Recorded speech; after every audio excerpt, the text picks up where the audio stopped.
Good morning everyone, কেমন আছো তোমরা সকলে? আশা করছি খুব ভালো আছো, আমিও খুব ভালো আছি। আজকে চলে এলাম আবার একটা নতুন ভিডিও নিয়ে তোমাদের কাছে। আজকের ভিডিওটা হচ্ছে একটা পার্কে গিয়েছিলাম লাস্ট উইকেন্ডে, সেই পার্কের ভিডিও। পার্কটার বিশেষত্ব একটা আছে, সেই জন্যই পার্কটাতে গিয়েছিলাম। পার্কটার নাম তোমরা অলরেডি ভিডিওর শুরুতে দেখে নিয়েছো, প্রফেসর শঙ্কু পার্ক। প্রফেসর শঙ্কু এই নামটা মোটামুটি আমাদের সবার সাথে খুব পরিচিত একটা নাম। বাংলা কল্পবিজ্ঞানে সাহিত্যে এইটা একটা বিশাল পরিচিত একটা নাম হচ্ছে এই প্রফেসর শঙ্কু, যেটা সত্যজিৎ রায়ের সৃষ্টি করা একটা চরিত্র।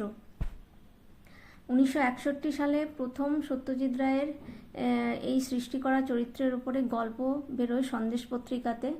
তখন থেকে এই প্রফেসর শঙ্কু নামটা ঘরে ঘরে সবার পরিচিত। স্পেশালি বাচ্চাদের কাছে এই প্রফেসর শঙ্কু নামটার প্রচণ্ড পরিমাণে ফেমাস। কারণ কি, তার যে সমস্ত গল্পগুলো, তার যে আবিষ্কার, এগুলো বাচ্চাদেরকে অনেক বেশি অ্যাট্রাক্ট করে।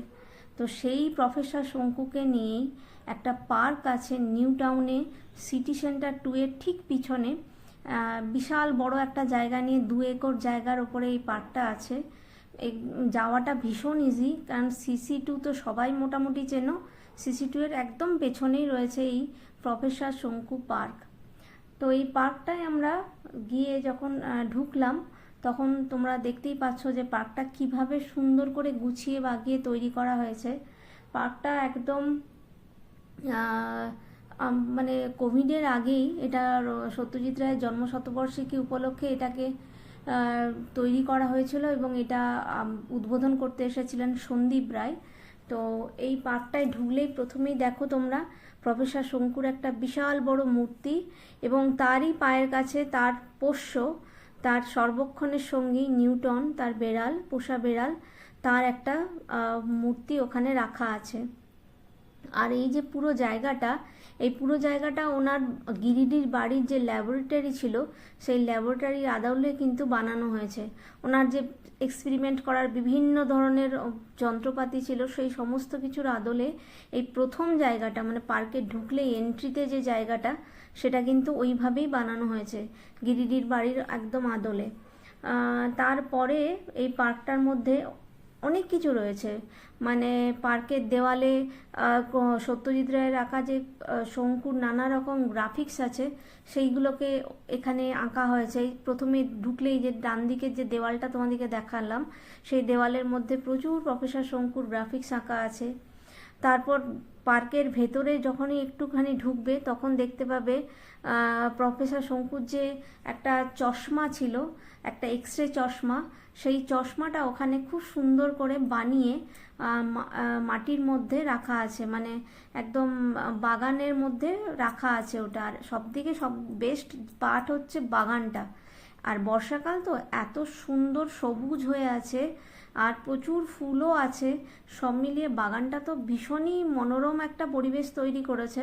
আর তার সঙ্গে প্রফেসর শঙ্কুর প্রত্যেকটি জিনিসকে এত ডিটেলে ওখানে রাখা আছে বা তৈরি করেছে মডেলগুলোকে, যে সত্যি ভীষণ সুন্দর দেখতে লাগছিল জায়গাটা। তো এই জায়গাটা বেশ একটা এই জায়গাটা থেকে ওই এক্সরে যে চশমাটা, সেটা খুব সুন্দর করে দেখা যাচ্ছে। ক্যামেরাতে কতটা ভালো করে আমি দেখাতে পেরেছি আমি জানি না। তো যাই হোক, দেখতে পাবে একটু পরেই চশমাটা। ওই দেখো দূরে একটা চশমা দেখা যাচ্ছে, দেখতে পাচ্ছ? ওই যে এক্সরে চশমাটা, ওইখানে চশমাটা রাখা আছে, এত সুন্দর করে রাখা ছিল। তো এছাড়াও ওখানে প্রফেসর শঙ্কুর যে কাক ছিল, করভাসকেও রাখা ছিল। তারপর মিশরের মমি, পিরামিড, এগুলোকেও সুন্দর করে ওখানে বানিয়ে ওখানে রেখেছে।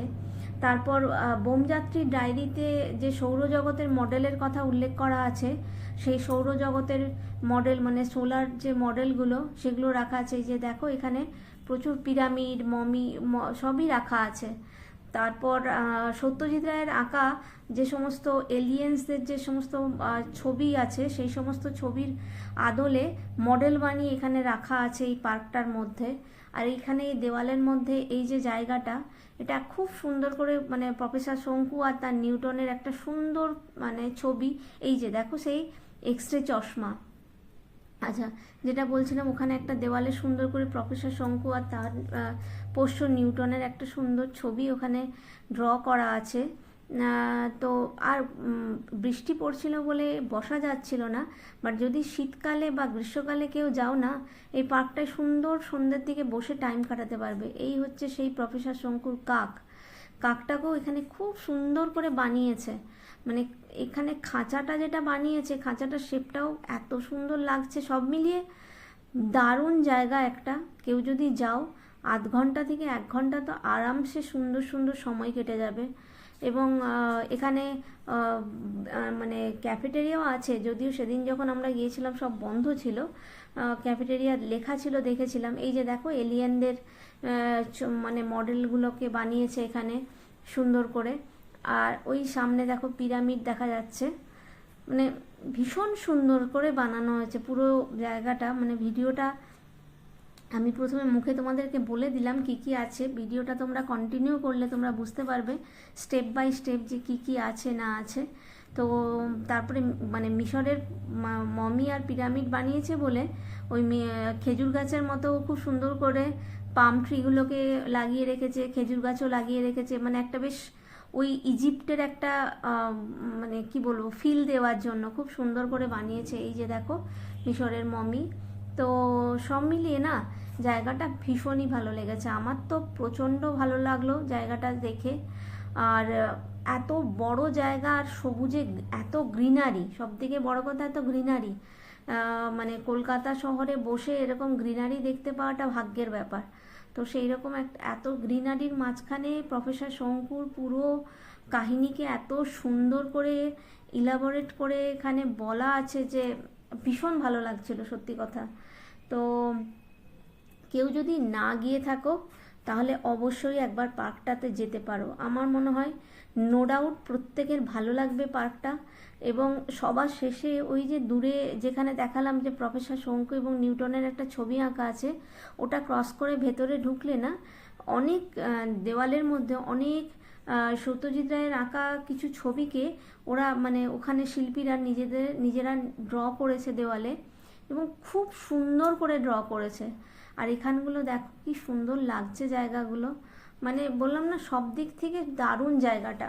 প্রফেসর শঙ্কু পার্ক এক কথায় দারুণ জায়গা। মানে যে কেউ যেতে পারো টাইম স্পেন্ড করার জন্য, ভীষণ সুন্দর জায়গা।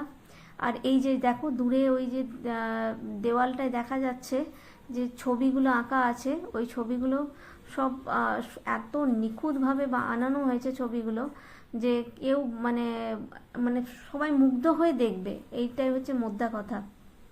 আর গাছ আর ফুলের কথা কি বলবো, এ তো অসাধারণ। তো যারা যারা এখনও যাওনি তারা অতি অবশ্যই একবার ট্রাই করো প্রফেসর শঙ্কু পার্ক। ভীষণ সহজ যা। CC2 সবাই জানো, CC2 এর একদম পিছনে হচ্ছে এই প্রফেসর শঙ্কু পার্ক। আমরা প্রফেসর শঙ্কু পার্ক থেকে হেঁটে CC2 গিয়েছিলাম, কারণ কি ওটা ওর পাশেই একদম। তো সবাই একবার হলেও যেও, ভীষণ ভালো লাগবে জায়গাটা। আর গ্রিনারি যদি দেখতে চাও কলকাতায় বসে তাহলে তো অতি অবশ্যই যেও। যদি ভিডিওটা ভালো লাগে তাহলে অবশ্যই লাইক করো, কমেন্ট করো, শেয়ার করো। চ্যানেলটাকে কিন্তু সাবস্ক্রাইব করতে একদম ভুলো না। সবাই ভালো থেকো, সুস্থ থেকো। আবার খুব তাড়াতাড়ি একটা নতুন ভিডিও নিয়ে ফিরে আসছি। ততক্ষণের জন্য টাটা, বাই।